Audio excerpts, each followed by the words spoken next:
Good afternoon, everyone.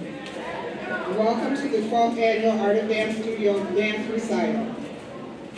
My name is Valerie Hutchinson and I'm the board secretary.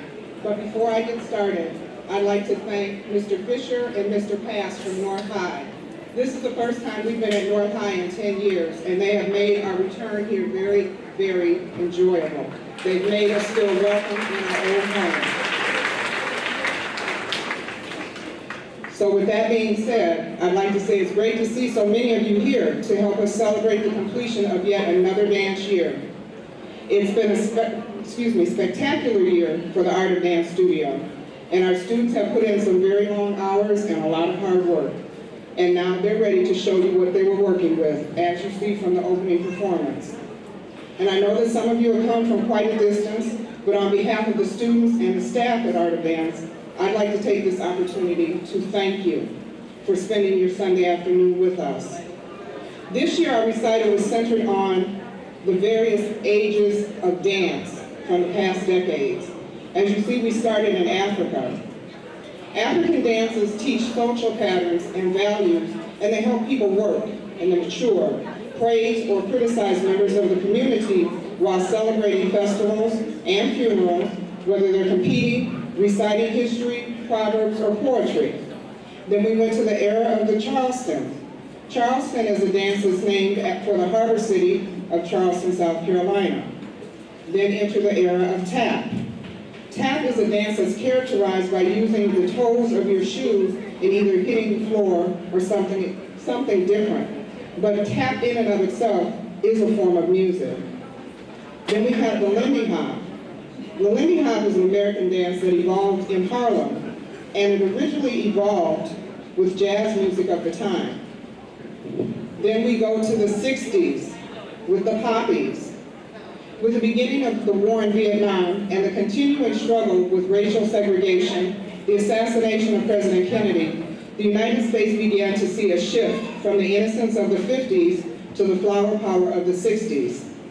During that period of civil unrest, the nation's youth sought comfort in dance, and the dance styles brought to us in the 60s were original as they came. We had the twist, we had the mashed potato, and they told me something about the Holy Dolly, but that's a little before my time. We have the 70s with Staying Alive and John Travolta, but a lot of the dances in the 70s that were popular were the hustle and the bump, the YMCA, and the good old funky chicken. In the 80s, we had breakdancing, which was a street style of dance that originated among blacks and Puerto Rican youth in New York. But let us not forget Michael Jackson and the moonwalk.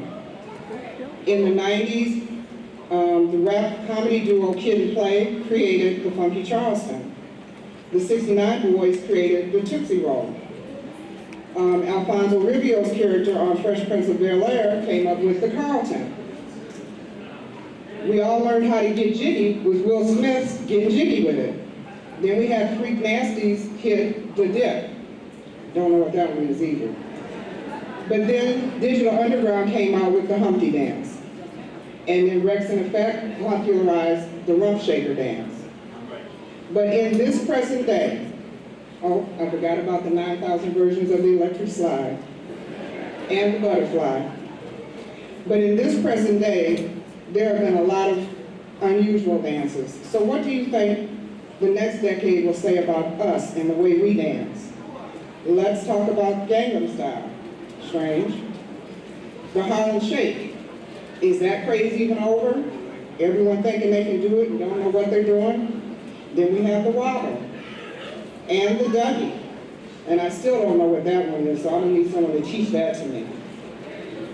In all of these popular dances, people seem to like to get loose with their bodies, shake out all of their tension, and have fun.